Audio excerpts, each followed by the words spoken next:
Air Canada stock, is it extremely undervalued and should we be scooping up shares as much as possible? Or is this a stock that we want to avoid at the moment? That's what we will cover in today's video.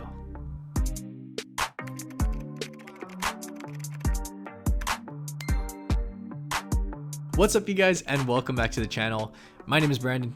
As always, we have our Investing Academy down below. But this video has to be one of the most requested questions that I've gotten over the past number of months. I feel like I'm bombarded with questions saying Air Canada stock, thoughts on Air Canada stock, to the point where I guess I have to come film this video. I don't really want to talk about it, to be honest. And in fact, I did give my opinion on it in another video if you do want to go dig that one up. But let's just go into a bit of a dive on the pros, the cons. Well, pretty much at this point, in my opinion, it's all cons, as much as you probably don't want to hear that. But I just want to share with you guys my honest opinion on this company. Whether you agree or disagree with my thoughts, I would appreciate it that if you do enjoy the video in any way, shape, or form, you drop a quick thumbs up. That does help out a lot. But let's start off with just a review. And Air Canada stock, obviously ticker AC, is down over 60% from where it was trading not too long ago. In fact, actually at the peak of COVID, it was down 70-80%. It has picked up and looks to be forming a bottom, but the stock today is trading at about $20. To look into their quarter, this would be the third quarter as of September 30th. Company lost $685 million in the quarter.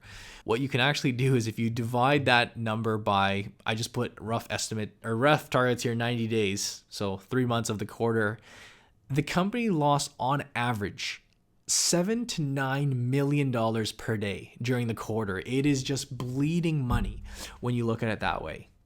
Flight traffic in its entirety was down 88% from the same period last year.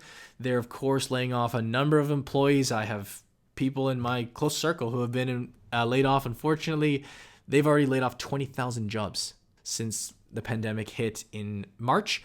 And they're projecting that actually next quarter, it's not going to be much better at all. In fact, they're planning on operating at 25% capacity to what it was last year. And what's insane as a statistic to look at here, highlighted in red, is that they're projecting net cash burn. So how much money they're going to be spending over this current quarter when they report it, $12 to $14 million per day that they're going to be burning on average in the fourth quarter of 2020.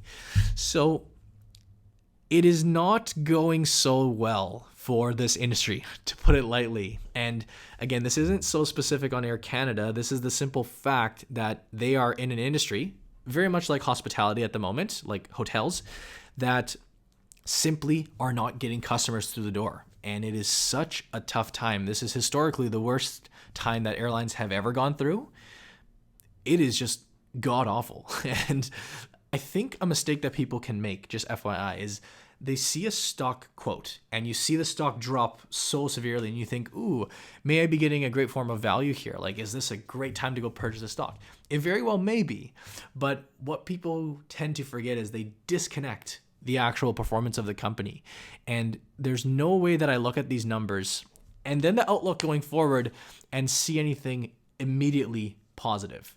Now, again, that's just me bringing up my own personal opinion on this. The question I think that we have to ask ourselves when it comes to Air Canada stock, or any stock for that matter that's in a position like this, is we need to look at how is this company going to stop the bleeding, and can they make it through this period to the point where if they go through a recovery, then of course a stock quote like that we're looking at today would be phenomenal. But how are they going to make it out of this? And obviously we've touched on the layoffs. For one, cutting down their staff, which is very, very necessary. They've been stopping their orders on planes. So their back orders, I believe they just stopped a bunch of Boeing orders in the recent quarter. They dipped into their cash reserves on the balance sheet. This is from the previous quarter, 25%, 25.53, about a quarter of their cash was depleted. And when a company needs to raise capital quickly, and this goes for any company out there, if they say, hey, we need money to survive, or we need money to expand or grow, or whatever the case is, they always have two options in the back of their hand, or the back of their pocket, I should say. Option number one is that they can raise that money via debt. So they can actually take on debt as a company, as in loans. They can issue bonds and basically borrow money and pay an interest rate. That's a very common way of raising capital. You can also raise capital through giving up equity. So you can issue equity in your company. And in Air Canada's case, they did absolutely both of those. So they issued new shares as well as taking on additional debt. In June 2020, Air Canada concluded the underwritten market public offering. So essentially offering up more of their shares, 35 million shares, which generated them at $16 per share, which generated them $576 million in cash to help them survive this period. A concurrent placement of convertible senior unsecured notes due in 2025. So these are a form of fixed income, a form of loan. They issued about $1 billion, or US dollars here, 7.48 million in new debt. And if you actually look, again, to highlight that chart that we looked at, the bottom line that's located here, well, there's the big chunk of that. About $2 billion was actually added in debt over the quarter.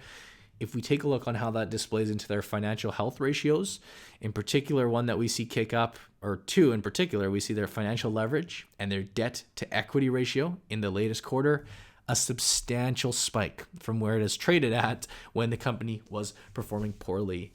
And a few reasons, this is probably for anybody that either invests in Air Canada stock or thinking about it, you're probably like hating me right now, and I don't want anybody to hate me. I'm just giving you guys my opinion. Sorry for that, by the way. But some of the reasons why I don't invest in the airlines, why I don't own any, and why I don't like investing in the airlines are as follows. This sector tends to be extremely cyclical in the sense that it's very closely tied to our economy. And when people are making money, they go travel. When people are not making money, they stay home.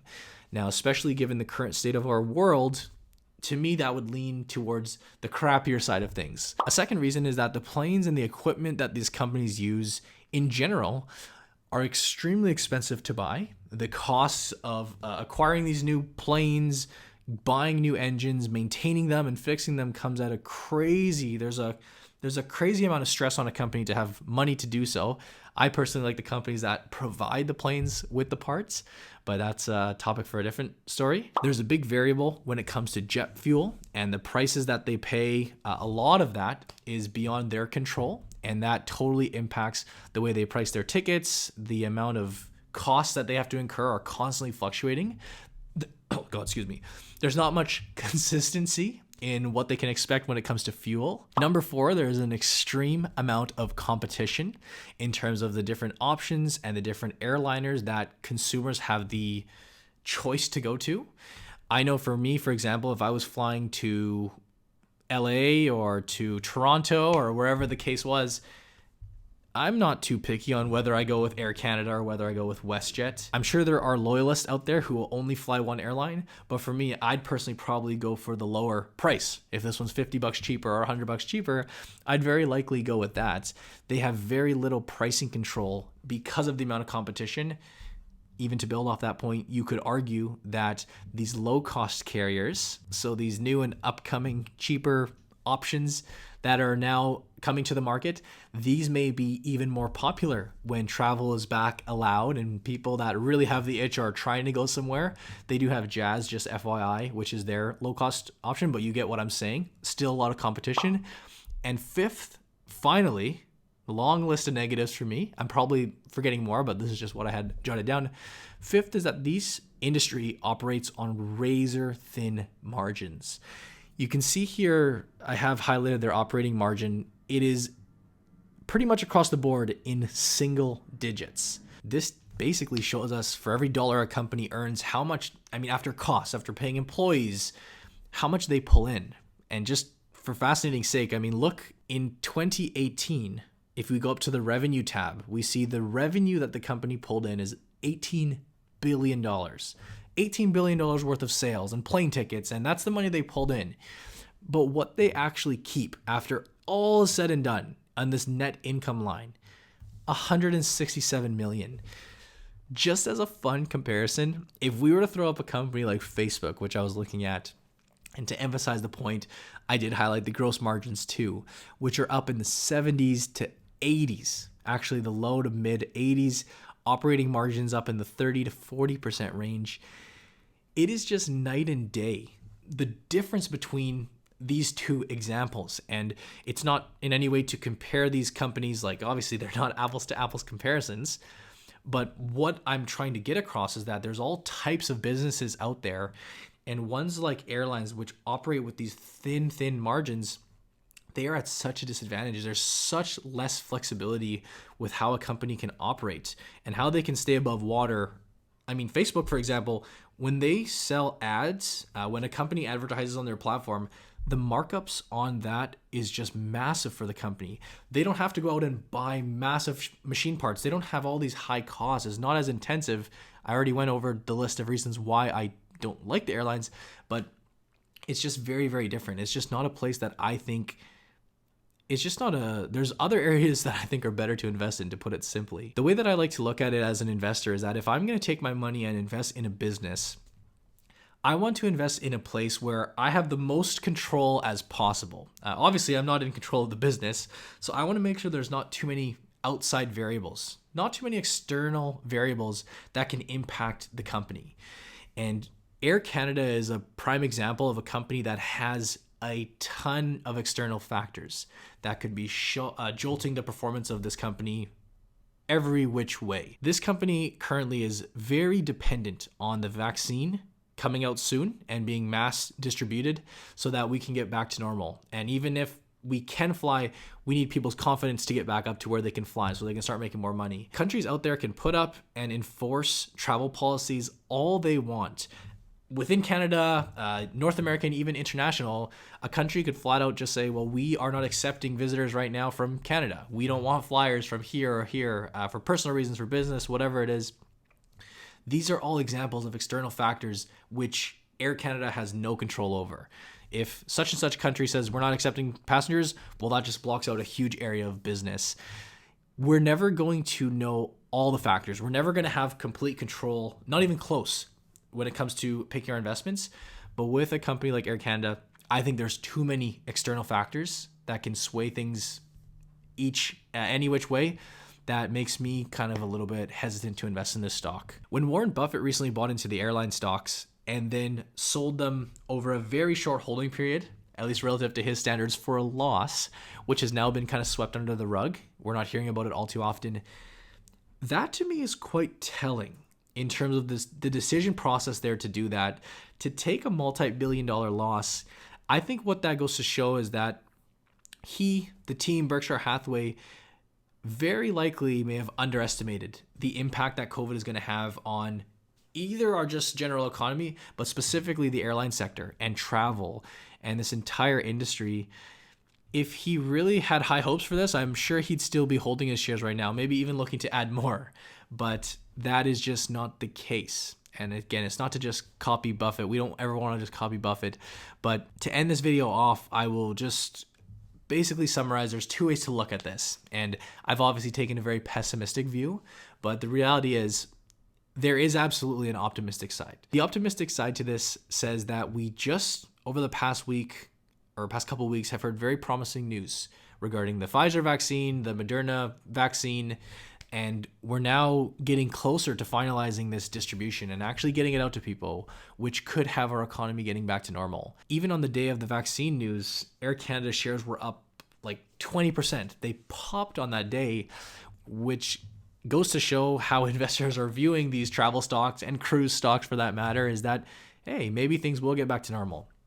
Again, maybe a bit of an overreaction, but that's the positive way to look at it. The negative and pessimistic side to this says, well, what if it's a new normal? What if it's a new normal in terms of how much people want to travel? Do we have new laws and regulations that come in with social distancing and the capacity for planes? So many things to worry about. Do people even have the money to travel, right? Do they go for carriers like Air Canada? There's just so many thoughts that I have, and I just know that I do lean one way. I'm sure at this point you guys have opinions for or against, and I would love to hear from you. I'd love to hear the positives. I'm sure there are a number of positives that I am kind of overlooking and glazing over. I am, you could argue, a little bit biased for the negative. It's just when I see metrics, when I see numbers like burning 12 to 14 million dollars per day, it's just hard for me to see the positive side to things. I mentioned this before, but as a key takeaway for this video, if there's one thing that I could leave you, the viewer, with, if you made it this far, you're just, you respect my opinion here, ask yourself, of all the different companies out there and available to us, in all the different ways they operate, in all the different types of businesses, is this the place you want to invest your money? Or is there a better alternative? Is there a better place that you can invest your money? In my opinion, the answer is yes. But again, I'm very open to hearing your opinions. Do I think the company will go bankrupt? I'd like to say no. They did a good job of raising capital. Again, we looked at the debt numbers. We looked at the equity, issuing more shares. They have money to sustain this. I'd be then speculating on how long I expect this pandemic to last, which I have no clue. So I wouldn't go as far as saying that. Again, just too many things that are out of our control, which is why I personally tend to avoid the stock. Morningstar does, however, have a fair value on the stock at $23, which says that Air Canada is trading in a range that they think is fairly valued after this drop. To me, that's a good sign if we want to put weight on this valuation, in the sense that, hey, maybe we've found the bottom. Maybe it's not, the bottom's not going to fall out. But at the same time, if you're expecting the stock to reach its previous highs all of a sudden, hey, again, it's very possible, but these are just my thoughts. If you guys enjoyed this video, feel free to give it a thumbs up. If you're not already subscribed to the channel, we post videos like this every week. So subscribe, hit the bell for notifications as well, so that you're notified when I do make a post. And then last but not least, we do also have our Investing Academy, which is an online course program. It's a community where you can learn as a Canadian from start to finish about the stock market. And you can ask questions, you can meet the other students. That's that first link down below. But as always, I thank you guys for watching. I hope you enjoyed, and I'll see you in the next video. And I'm sorry if I offended any Air Canada shareholders.